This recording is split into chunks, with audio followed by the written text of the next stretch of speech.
I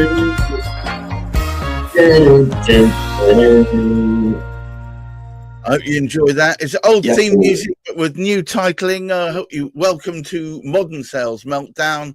I am joined by the man himself, David Chernick, the intrepid sales specialist from Treacle. And today we're talking about when sales take too long.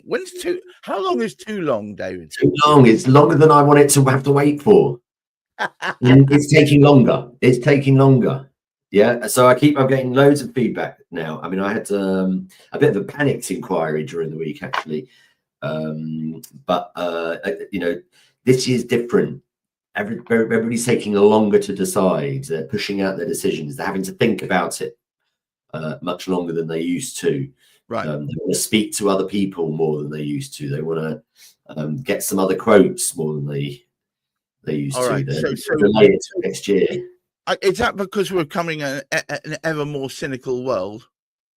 Well, I mean, there's going to be a number of different factors. One is obviously the economy affects how nervous people are about making buying decisions.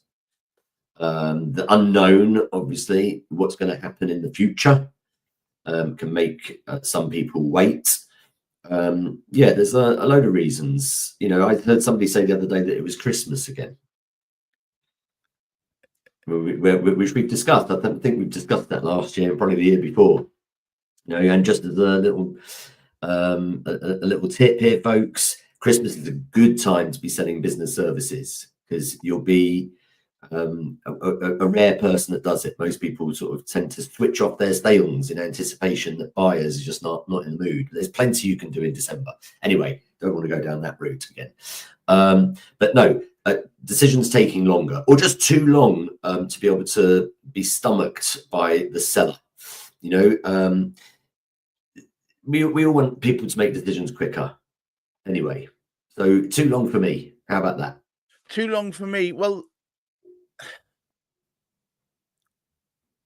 it's weird. I think about this time of year, there is a natural acceleration of anything that's potentially hindering to the forward movement. Seems to arrive more quickly, but that tends to put people off either making buying decisions, and then this has a knock-on effect of people throwing on the pressure to try and get people to make decisions more quickly. And the whole thing becomes what's the opposite of a virtuous circle? A pernicious circle, where it ends up a pernicious circle, a vicious circle. Why not? Where each element in that tends to have a negative knock-on effect on it. So I don't know if anybody listening will reconcile this, but I remember a long time ago this very thing happening. It was coming to I don't think it was Easter, but it was a time of year when people naturally want everything done before they disappear off to do things. So it might have been the summer holidays or wherever it was. And I had deals, at least 2 or 3 deals in the balance, and I was waiting for them to sign off on stuff. And they'd started the cycle of lots of things piled on top of me today. I can't countenance signing off on this yet. And then it got to, I just want to take an extra review step because I'm not close to this right now because I've got this extra pressure from home. And then it got to, we'd like to put it off until the new year. And I did the stupid thing and doubled down. And I said, but you realize that we can probably give you extra discount if we close now because I can't remember. I came up with some actual real reasons why we you gave me but. That's it. But look, you cannot contrive a reason for making a decision sooner rather than later. And you may well have, as a seller, a pressure to close a deal now. But if that is not relevant to the buyer, then it's not really going to make a jot of difference. I mean, yes, they might experience feelings of pity towards you. They might experience feelings of guilt that they'd said one thing, now they're changing their mind. But I mean, you can't be relying on their charitableness to be making buying decisions. There's got to be something in it for them. So you can, even if you wanted, contrive some sort of special offer, or early bird discount, or buy now and save yourselves. I'm doing a price rise in January. You can do those things, and I'm not just going to say that they don't work. However, that's no way to forge a trusting and loving client-supplier relationship. Okay, look, if you've got existing relationships with a client that goes back years, you guys have become buddies and drinking pals and all those good things. And I remember there used to be a lady that worked within my team when I was at this company. I was commercial sales director, and she would put her feet up on the desk, put a Prada handbag down, and the sales director would be saying to me, "Gareth, we've got to see some more sales coming in before the end of this month." So I'd go around the team and I'd say, "Joe, what you got? Have you got anything in the pipeline that can close now?" And she would go, and this was classic, she'd go, "No, but I'm sure if I ring around, I can pull forward some deals." And with her Louboutins on the desk, she would ring up a few people. Before you know it, she had a few grand in the pipeline for the month, pulled forward from those dates. Now, the problem with this, of course, would come when Christmas came, because all those deals that she had waiting for Christmas had been pulled forward. And she always worked on the basis that she could encourage enough in the pipeline by then. I think for most part she did, but you can't always rely on your buddies putting them in through pity. I think pity sales are very short-termist indeed. I don't know what you think. Yeah, well, okay. So, I mean, I do agree with you. There are ways to bring things forward, and we're not. The first thing I do almost always when I take on a new client is I ask them to whip out their pipe. Let's have a look at your pipeline. Right. Just in asking that question, a lot comes out. For example, by the way, I asked for the pipeline because that's where these deals are, or should be. Yeah, if your deals are taking too long, it's something to do with the pipeline, right? The pipeline is the stepped process going from qualified sales opportunity to a win. Okay, so it's somewhere in there. So let's have a look. And I get so many different answers to that, and people watching this, they'll know what their answer is. And the pipeline might be, as it was yesterday during the call, they open up their Monday CRM and they show me their pipeline. And the one yesterday had something like 35 deals in it, totaling 200 grand for the month opportunity. Everything bar one was for up until January. Yeah, there was nothing in there past January other than one thing that said July. Yeah, but that's for January, so that covers like 2.5 months worth of activity, right? Well, I mean, opportunities with an estimated close date, really, of January. Right. Estimated close date, but nothing beyond. So this was obviously a business which is, pretty hand to mouth. Okay, a professional services thing. So, nothing sort of looking beyond there. Now, as it happens, just on sort of further reflection on that particular situation, there was no sort of estimated close dates. These were really sort of just contrived dates that they would like it in by January. So that's on one end of the spectrum with an actual CRM pipeline. Another time when I'm asking to see their pipeline, they will open up their email inbox and they'll see what's cooking, who they've been communicating with recently. Some people, have their pipeline written on the back page of their Moleskine. Some people just have a pile of business cards. Some people have it on a spreadsheet. Yeah, I usually start off clients that are new to all of this, don't have like a written down pipeline. I usually start them off with a spreadsheet, basically a list of opportunities with some columns with empty spaces in. One of those empty spaces, as it appears in your CRM, which a lot of people don't use, but oh my gosh, they really ought to, is estimated order date, estimated close date. When do you think this thing is going to be, decided upon, one way or the other? And for it to be a good answer, whatever that answer is, both parties, both the seller and the buyer, need to agree what that is. And it is one of the 3 fundamental qualification questions. Almost always, when people are wanting to speed up their sales, and you ask the pertinent question at the beginning, what is fast enough? What is too long? It's too long if it's going beyond the original qualified estimated order date. That's what makes it too long. Why has it gone past the 19th of November when it's the 20th of November now? That is too long. Yeah. So the cure for things taking too long is to have enough stuff in the pipeline that are due to close by a certain date. Now, you're never going to know that unless you ask the question during the qualification. The qualification to get them into the pipeline in the first place was, if you were to go ahead, when do you think that might be? Yeah, you've talked about this before. I think why salespeople often don't ask that question is that kind of, I think it's a scary question. It's an awkward question. It's like saying, what's your budget?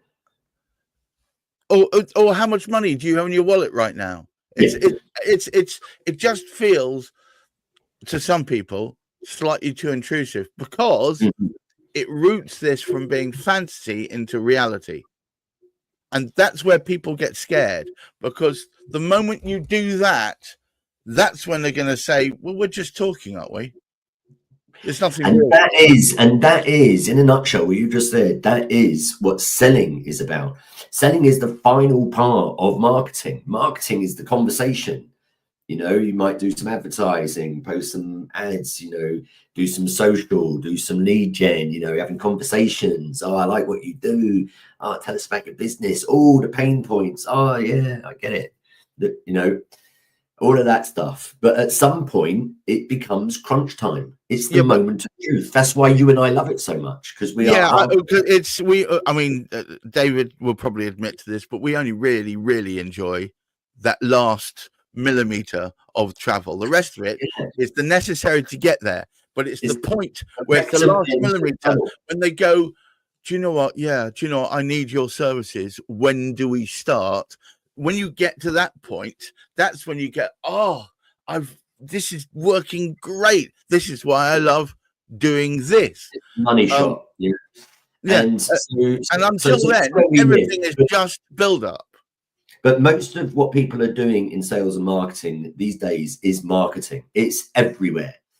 We want to get noticed. We want to get inquiries. We want to be doing all of that kind of stuff. But then we get to the crunch time, that moment of truth when, ultimately we're going to be asking, are we going to do this or what? Are you ready? But the build up to that is to qualify, get into that pipeline, that final bit. And in order to qualify for it, we need to know what the estimated close date is. And they may well be, not very happy about telling you what their estimated close date is, in which case, they are not qualified. Yeah, you can, if you want, send them quotes. Yes, you can do presentations to them. Yeah, you can engage them in sales conversations, but you're leaving yourselves very open to not knowing when they might buy. And so what are you then going to do? Like, ask them every week, are you ready yet? Are you ready yet? Are you ready yet? Oh, no, not yet. Oh, but it's Christmas. Please, can be ready now. I'll give you a discount. And that's just not going to happen. So if you have ended up at a point where, as many of my clients have done, by the time they phone me up, why don't they phone up earlier? But anyway, they leave it too late. And then they phone up in a mad panic. I say, whip out your pipe, and they pull out a list somehow of the deals they're currently working on. And none of them have an estimated close date. So we then set about phoning them all up and say, listen, we've been talking about if you were to go ahead, when do you think that might be? And it doesn't matter what the answer is. I just want to be able to write in a date. Yeah. Now, some of them might say, well, do you know what? Yeah, next March. Some might say, well, as soon as possible, but get a date in there. Once you're armed with that date, you'll know what you're able to do. It will point you in the direction of some of the activities. For example, if somebody's estimated close date is way longer than you wanted it to be, it's next March and you needed it by, I don't know, Christmas time, then, you know, delve a little bit deeper into the pain, find out what it is that's keeping them up at night. You have to go through that whole process. And it might be that something in your offering makes it actually more imperative for them to take a more urgent view on it. You know, okay, well, March, okay, well, that's fine. You know that by March you'll have run out of money, or you know that by March, as you told me when we first started talking about this thing, you know, your current system is going to crash. That's what your worry was. Yeah. So as long as you're happy to live with the risk from now until March, that's cool. But all of those things will give you a timeline, right? A forecast. And if you find that your forecast is not going to be delivering to you the money that you need or deserve, then you need to put more stuff in your pipeline. You need to go through all of the people you've been marketing to and qualify them. You know, conversations shouldn't be going on forever. You know, you don't just wait for the phone to start ringing saying, oh, I've been enjoying your marketing for the last year. I'm now ready to buy. No, right. You've got to have something at the tail end of your marketing that tries to convert them into actual sales opportunities, which is the qualification bit, right? So if you are spending money or using people to help you on your marketing, you've got a marketing manager, or you're doing it yourself, ask that person, at what point are we going to be able to qualify them and get them into a sales pipeline? Because that's what I want you to deliver to me, marketing people. Deliver to me qualified sales opportunities. Ta-da! No, it's you know, the biggest problem I got people that I had when I had my own team of 27 salespeople was they would want to try and keep me happy by presenting a slight smokescreen. Even if they had some great deals, they would still magnify it still further, thinking that's what I wanted to see. Do you see what I mean? And I think it was a... They do it to themselves as well. You do it to yourself. You do. Yeah, we create the that's why it really hurts. And that's, you know, when I ask people, let's have a look at your pipeline, quite often the color drains from their face. Yeah. So it's rooting it in reality, because until then it's just meeting around the cooler, isn't it? And how you doing? Oh, I've got plenty of great stuff. You watch, just the end of the month. We used to wait, because this shows my age. We used to, all our deals used to come in via the fax. So you knew when you got the deal in, because the bells on the fax machine would ring. Going to wait, you just wait. That fax machine's going to start ringing off the hook. You guys aren't even going to be able to get your deals through, because mine's going to be ringing so much through. That sort of crap. And the trouble is, when you actually finally looked at it, you found 90% of it was wishful thinking, as you said, proposing dates when you'd like it to close, as opposed to when the client actually thought it was going to close. Asking that question is really scary. At first. And then you get used to it. You get used to it. The level of discomfort in asking that question is similar. I often say this. It's similar to when you first jump in the swimming pool. You know, it's a bit cold at first, but it's fine. You get your shoulders under and you're fine. All right. So, okay. So when sales take too long, would you care to summarize the position, Mr. Chernick? Sales are taking you too long.